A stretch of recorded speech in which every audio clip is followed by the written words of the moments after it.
Hello everybody, we are on site at Founder World in San Francisco. I'm joined in studio today by Bill Reichert, an entrepreneur, founder and MD of the Garage Technology Fund. How are you? Thank you. Yeah, thanks Doing for coming. great. So tell us a little bit about Garage Fund and kind of, we were talking a little bit before and how that's been an entrepreneurial endeavor on VC. Right, right, exactly, yeah.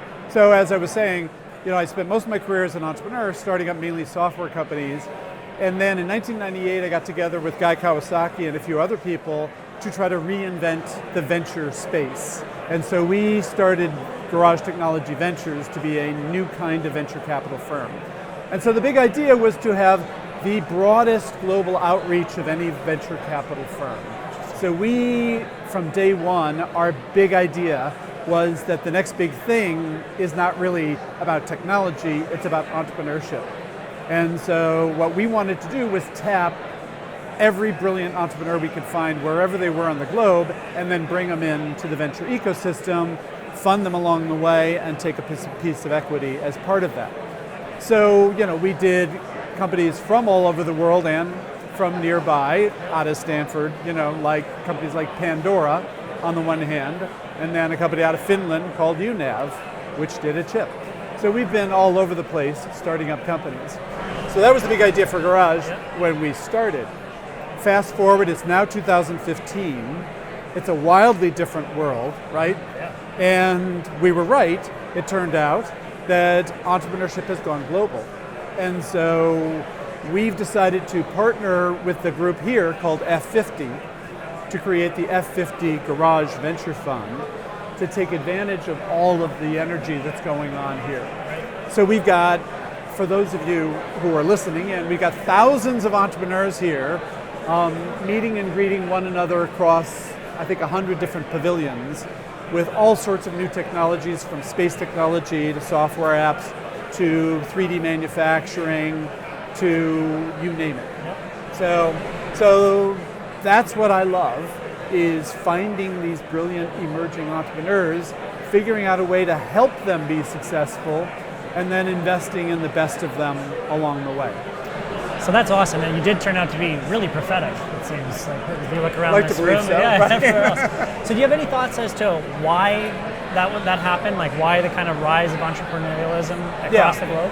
Yeah, so the great thing that's happened over this last 15 years is that through the combination of the internet and mobile, and then wireless technology, and then the standardization of technologies, you can have, two graduate students in Mumbai hack together an app over the weekend, launch it Monday, and reach 2.5 billion people, right, all over the planet, right? So, good news, bad news if you're an entrepreneur. I mean, it used to be if you were a Silicon Valley entrepreneur, all you had to worry about were the other Silicon Valley entrepreneurs, right? Now you got to worry about everybody across the planet. So because of these technologies, it's been easier than ever to start a company, right? But the thing not too many people talk about is that it has never been harder to build a successful company. So it's this crazy dichotomy if you're an entrepreneur, right? It's easy to get started, but it's really hard to be the winner, right? So that's interesting because we do see a lot of opportunity, I guess, of what you call top of the funnel entrepreneurship, but hard to move through to what you might call a scale stage company. And so do you see Garage at some point spending some time working on that as you saw that wave coming? Well, absolutely. I mean, at the end of the day, what we're most interested in is finding the best entrepreneurs and then investing in them. Through content, through events, through online materials, through speaking and presenting, we want to give back to the entrepreneur community to help them be most successful. Now, everybody can go a different path, and one of the important things that entrepreneurs should know is that the only way to be successful is not through venture capital. That was a double negative, but in any case, there are plenty of ways to be successful without having to bang your head against the venture capital brick wall. Yep. And I'm one of the first to encourage entrepreneurs, if you can fund your company through revenues, God bless, go do it. Right? But sometimes you need outside help. You need investors. And so the big idea behind the F50 Garage Venture Fund is to build this network of investors, a larger community of investors who are looking for these high-performing startup companies, co-invest together and help those companies be successful. So unlike a typical venture fund, which all they've got is their own fund, the idea behind the F50 Garage Fund is to bring a network of investors together around these companies and give entrepreneurs access to that larger network, so it's not just us. So that gives entrepreneurs a lot more choices and a lot more potential to be successful. And do you find this analogous at all to some of the online investing platforms? Yeah, the idea of syndicating is not new. The idea of online is not new. The big idea with F50 is, rather than focusing at the very, very early stage crowdfunding types of companies, we're sitting sort of at the next level. So what we're focused on are the graduates of the incubators and accelerators, of the angelists and the other crowdfunding, Kickstarters. And so we want to take those graduates and help them get to the next level. So our network is institutional investors that are writing bigger checks than just angels. We also have a lot of angels, as well as other traditional venture capital and corporate venture capital partners in the model. So we see ourselves as being part of the continuum of the ecosystem, for entrepreneurs. So how does that process work if I'm an entrepreneur looking to get found in a community? Right. How would that work if you're working? So that is a great question.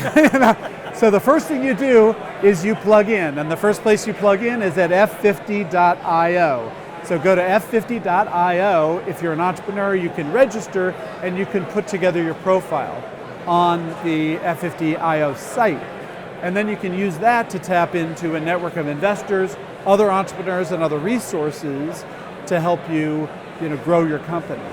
So the intent is that the online platform helps you connect, network, and learn, but also offline events, real-time, face-to-face events are critical.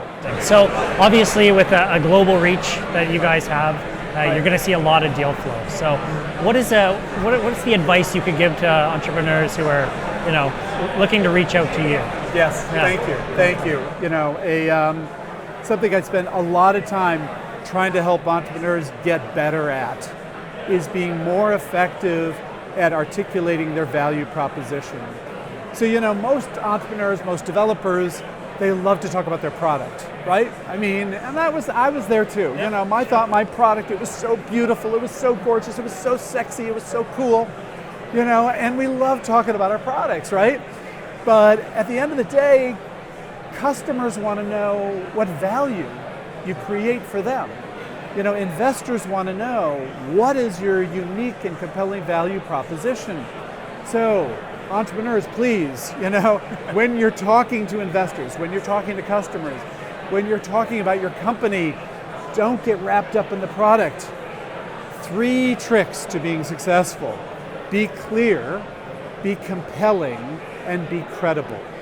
So be really clear what it is you're doing and for whom. Be compelling. Make sure it's clear what the value is that you create. What's your compelling benefit for your customers?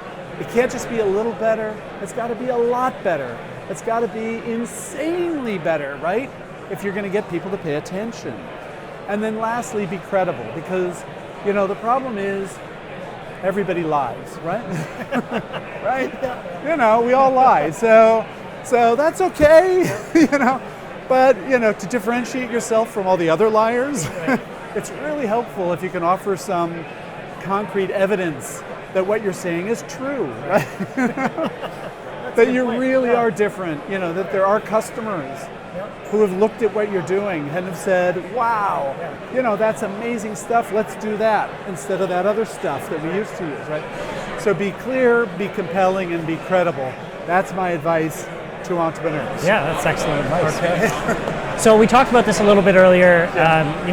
We talked about technology barriers are very low nowadays, so the barrier to entrepreneurship is actually pretty low. what in the technology space today, whether it's virtual reality or self-driving cars, what excites you right now? Right. Needless to say, investors, we get this question all the time. And I used to then start trying to pick out the coolest thing I saw last week, right? And there's always something incredibly cool I saw last week. But the answer is, in fact, pretty much everything is exciting right now. Right? I mean, so my phrase is, everything's trending. I mean, it's not like there's anything that's really out of favor. Amazingly, gaming is still, hot, right? I mean, and the apps are still hot, right? But everything else has opened up. And so we're looking at, material science and what's going on there. And that leads over into this 3D printing thing. And this is the company I saw last week, this eye-watering, amazing technology out of Lawrence Livermore that's going to transform 3D printing.